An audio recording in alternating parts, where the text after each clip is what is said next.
I found it, Roger. Who prayed to be delivered from the lions? The saints. All right. They don't get any better.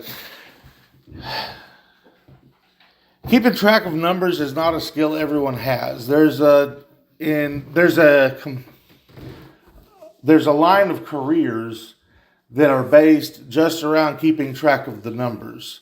And some of those would be analysts for companies to look at trends and how money is spent, how money is earned, how that flow works.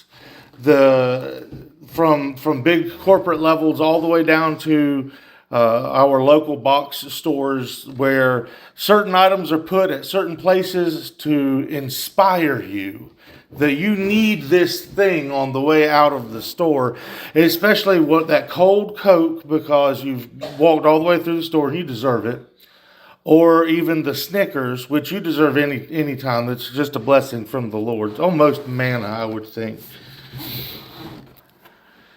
Tonight I want to look at one of the ideas that one of the men here gave me. Unfortunately, I didn't write that part down, but it was about counting up certain specific things.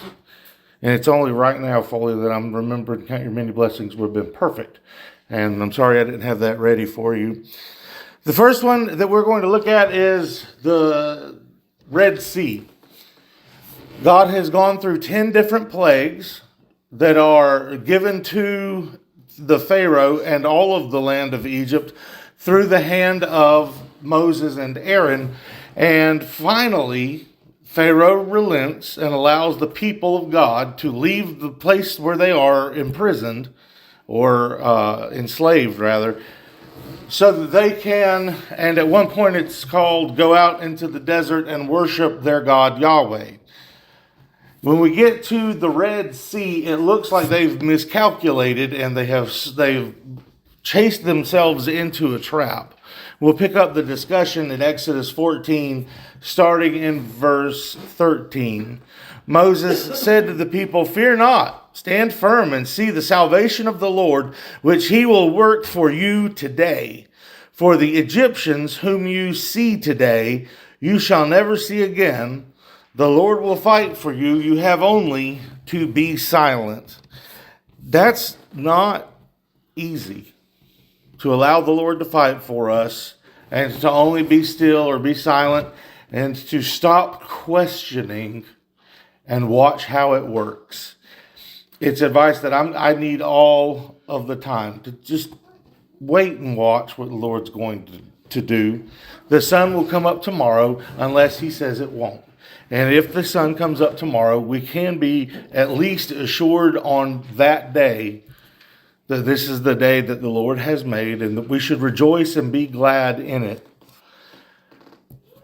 After the children of Israel pass through the Red Sea, they get on the other side. The waters return and cover the chariots and the horsemen of all the host of Pharaoh that had followed them into the sea. Not one of them remained. And we don't get affirmation immediately like this very often, but the 2.2 million is the number that I like to use. I've seen it printed in one place.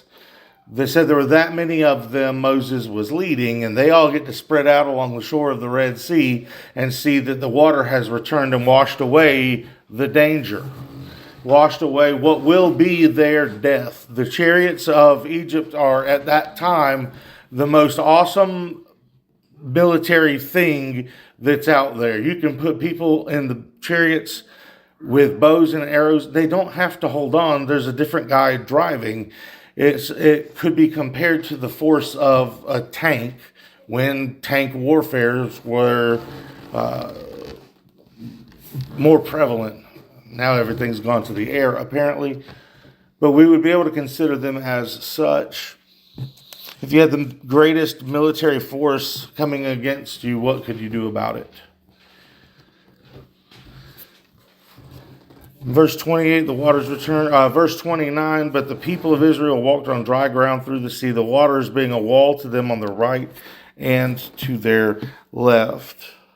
When the Lord's on your side, you can take care of any problem. You can handle that mathematical issue or that thing that just doesn't add up for you at the time. The Lord can do immediate and miraculous things. I've heard it prayed one time, and I picked it up for a while, and I haven't prayed it as often anytime lately. But the idea was the question posed, will God heal miraculously in this age? And there are certainly cases that we would look at where God has done something, or all of the doctors said that it was going to go one way and that it did go another.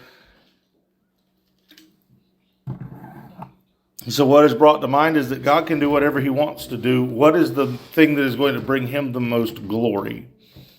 So that the prayer that would be prayed might be that we would ask for God's hand immediately to fix, to work on, to cause to happen the healing of someone. But if that's not in his will, that he would heal quickly. And that whatever this physical thing is, it just starts getting better, and it does that in a time frame that is accelerated from what would be considered the norm. Or that he would just let it happen like normal. That, I'm not trying to pick on anybody, but ones that stay on the sick list right on from one time into the future are cancer patients that have to go through series after series of treatments. And while I've never held someone's hand or hair during that time frame or time process, it's not described by anyone in the medical community as being an enjoyable experience. Yet if the Lord will heal, and if that's the route that he will take, we would appreciate our loved ones back. And at this congregation specifically, we've done that with 3 different ladies in the past 2 years. Whatever the Lord would like to do, he's not beholden to a T cell count. He's not beholden to a white cell count. He's not beholden to the strength of the bone as the individual falls, which is common for some age brackets. God can do what he wants to do. And that's the first nugget. The second one is Elisha in 2 Kings. This one I love, and I've told you about this in the past, how I prayed a lot at one point in my life that the Lord opened my eyes. And I can see what he is doing. That it's not uncommon for younger church attendees in whatever flavor of Christianity to feel like their church is not doing things as quickly or as rapidly, or God is not giving the growth, or even, as I said at one point, and because I feel like we're dead. And I really did feel that way. They're still going strong. Now, how does that happen? It happens because I was wrong. And that God has so many things that he has planned. In Exodus chapter 14, this military against is a greater number than the chariots and the great majesty of those chariots with the Egyptians. And that the town that is surrounded is a town that is surrounded. You have a besieged area, and it doesn't happen with a small group of people. This is not a SEAL Team 6 operation with a dozen guys. This is a large army that is around an entire city. And what Elisha prays for his servant to understand is that God is with them. And at the end of down here, verse 17 of 2 Kings 6, verse 17, Elisha prayed and said, "O Lord, please open his eyes that he may see." So the Lord opened the eyes of the young man, and he saw. And behold, the mountain was full of horses and chariots of fire all around Elisha. And while it takes a large amount of troops to surround a city, it takes an even larger amount of troops to surround an army surrounding a city. Now, however many of them are with the enemy is of no consequence because of how many are with people of God. That's not how it feels at the time. And continuing down in verse 18, the Syrians came down against him. Elisha prayed to the Lord and said, please strike this people with blindness. So he struck them with blindness according to the prayer of Elisha. And Elisha said to them, this is not the way, and this is not the city. Follow me, and I will bring you to the man whom you seek. And he led them to Samaria. As soon as they entered Samaria, Elisha said, O Lord, open the eyes of these men that they may see. So the Lord opened the eyes, and they saw, behold, they were in the midst of Samaria. The idea there, they are captured, and they are they are living at the goodwill of the king of Israel. And the king is almost jumping up and down. If you continue to read there through verses 19 and 20 and 21, you see that the king's all kinds of excited, and he says it twice in his excitement. Shall I strike them down? Can I put them to the sword? Can I execute them? And Elisha shows mercy, the Lord, I'm sure, instructing. And what Elisha says is, feed them and send them home. Can you imagine going out on a war campaign and said, yeah, we lost. We didn't have one casualty though, but we did lose. We didn't inflict any casualties either. In fact, when we got there, they had this wonderful mutton recipe that we tried, and oh, it was so good. I got the recipe. I'm going to have to give it to my grandma. The joke there being that the mutton was worth dying for. It's 0 for 2, Roger. This is the kind of mercy I need God to show me, that when I'm bullheaded and stubborn and I have to run my head into the wall repeatedly, that even then God loves me, that he has a plan for me. And so often we see in scriptures where something is said to the effect of, just fill your belly up and take a nap and it'll be better when you wake up. The things that we teach kindergartners.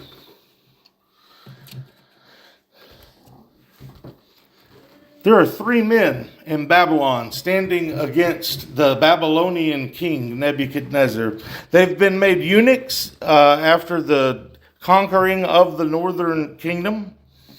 And they are bullheaded enough to go up against that mighty king, as Daniel has called him in the previous chapter, the king of the head of gold, that he represents that head of gold in the dream. Or that head of gold represents him in the dream.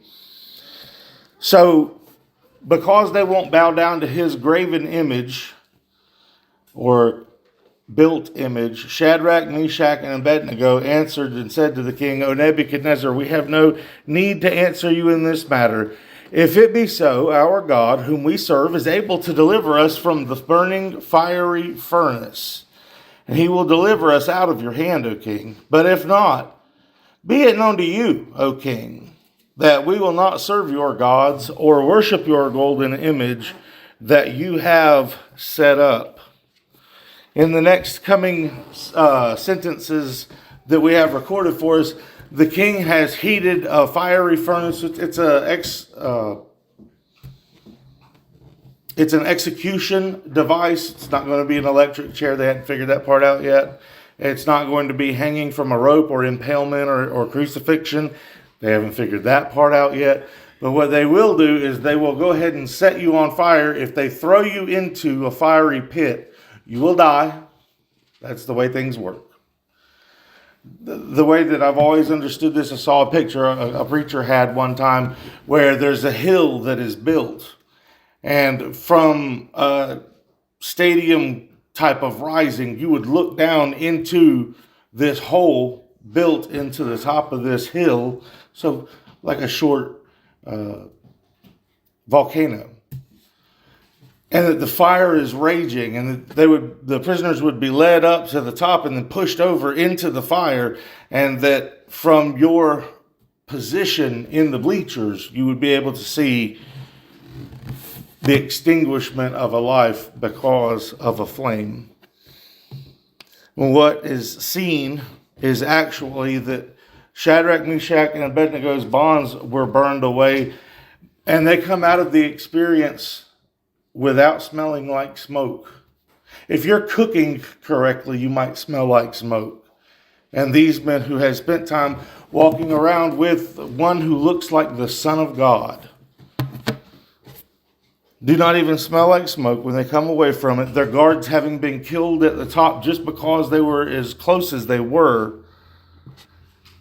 And so, O King learns that anyone who is with God is untouchable. Daniel himself is cast into a lion's den, thus the lions and saints joke at the beginning. See, it was funny, you just didn't know it yet. Oh, 1 for 3, I'm getting better. The king commanded, and Daniel was brought and cast into a den of lions. The king declared, Daniel, may your God whom you serve continually deliver you. The king expressing his displeasure in the fact that he's been duped into killing someone who he admires and is able to help him in his kingdom. And the Lord sent his angel to shut the mouths of the lions, that they would not harm Daniel, because Daniel was found blameless before God and also before the king. Therefore, the lions in the pit do not take Daniel or do not eat Daniel. And so that no matter what force of nature you put up against God's people, if God has an agenda for them to accomplish on this earth, then they're going to have the time and the ability to accomplish that task on this earth. And that should be of more comfort. Back in time just a little bit, in 1 Kings chapter 18, we read about Elijah winning a spiritual battle. Another spiritual battle. So we've had military battle against the mightiest force, military battle against with the strongest force. The largest force. The strongest are the chariots. The largest is surrounding Elisha. The first spiritual force is only for 3 people, and the next one is for all nature against God's people. And the next spiritual winning is done by Elijah, where he is sent and joins himself to combat via a god against 850 prophets. Elijah said to the people, even I, am left a prophet of the Lord, but Baal's prophets number 450 men. Those also who were there are 400 prophets of Elisha, of Asherah. And in 1 Kings 18, verse 27, those prophets are having problems getting their gods to listen to them. And they're dancing all around and they're acting a fool. And at chapter 18 and verse 27, we see that it can be also enjoyable to be someone who is on the right side of, belief and faith. And Elijah mocked them, saying, cry aloud, for he's a god. He's either musing, or he's relieving himself, or he's on a journey, or perhaps he's asleep and he must be wakened. I think maybe, and I love to make fun of this passage, not because of God doing anything incorrectly, but because of the foolishness of the people that won't listen to Elijah.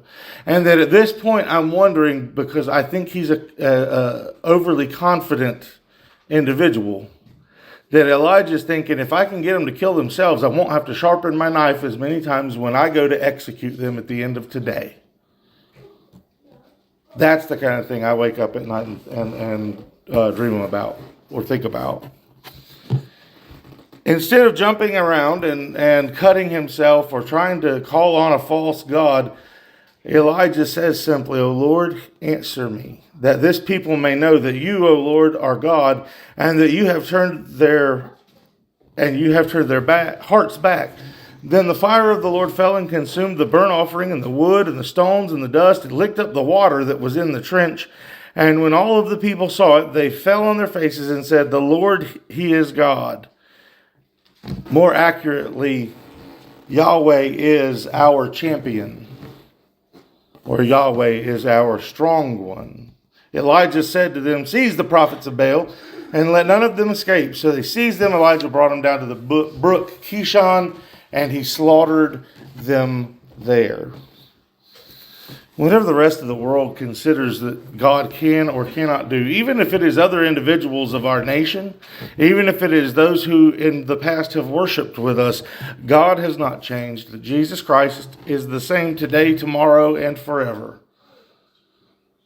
And that what we do see God do is important to us. And that while these stories give us so much, some of them enjoyment, some of us worry or concern, we see that no matter how it goes in all of these, God is victorious. So whether we are on the right side of God is important, but God's going to be the winner. I recommend that you side with the winner.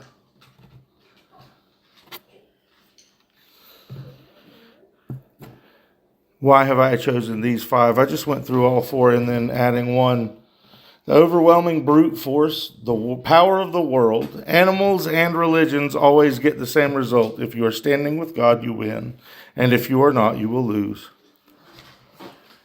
So as far as mathematics go, we see that the mathematics don't matter according to God. The way things are supposed to happen don't always happen. The way things are supposed to happen doesn't always happen. But that's about destruction. Let's look at creation for just a moment. We're not going back to the beginning.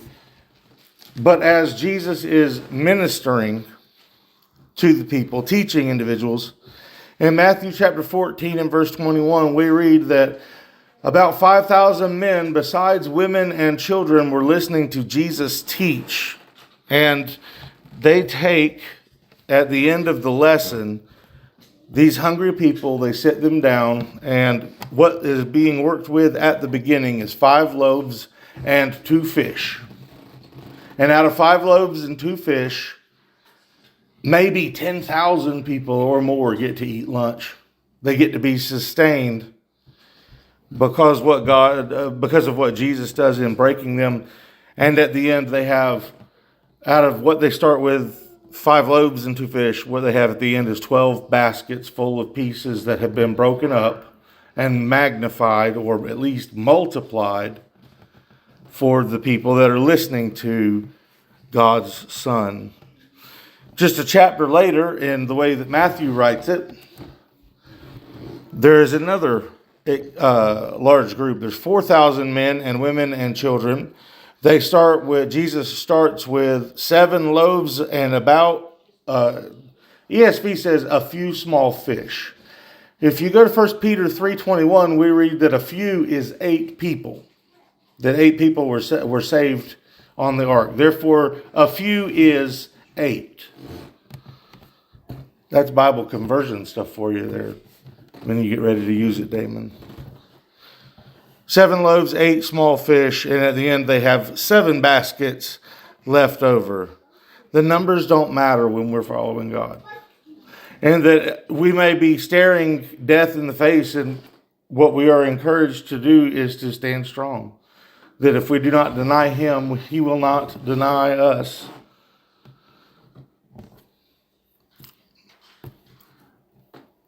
God was doing extraordinary miracles by the hands of Paul, so that even handkerchiefs or aprons that had touched his skin were carried away to the sick, and their diseases left them, and their evil spirits came out of them. It doesn't even say that he touched it. It says that it touched him. Have you done the thing with the balloon? I can't do it anymore. I don't have hair. You blow up a balloon, and you rub it on your clothing, and then you put it on top of your head, and the static electricity will pull your hair up to the balloon, and it'll hold it in place. We may not have static electricity downloaded in this area yet. It's okay. That even the things that touched the skin of Paul, not that he touched, that touched him, people that did his laundry must be still living. 1 for 4. Jesus says as he's walking through the midst of a people, he's on the way to heal someone at the father's request as the child is sick. And that on the way Jesus is going through a crowded area. and someone comes up and touches the hem of his garment, not even his foot, not even his hand, isn't even able to come to him and ask for some kind of blessing, but touching the hem of his garment is made well. When we read there that Jesus felt power go forth from him.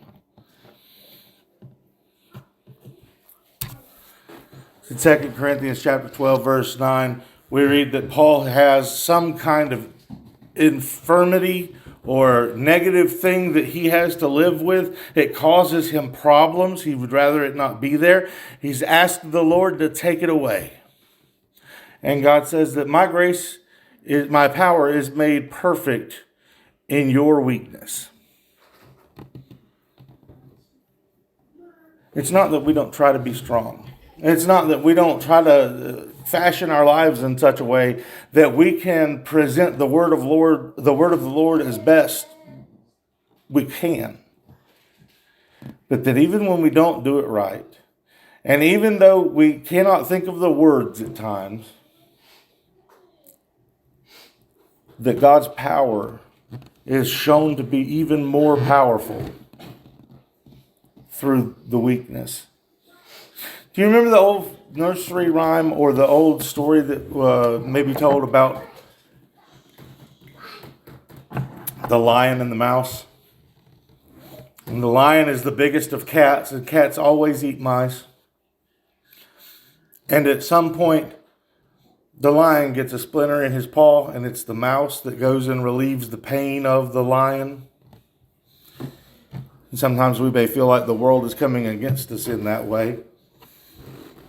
But if we're on the right side, then we're on the right side. I don't know how that just happened.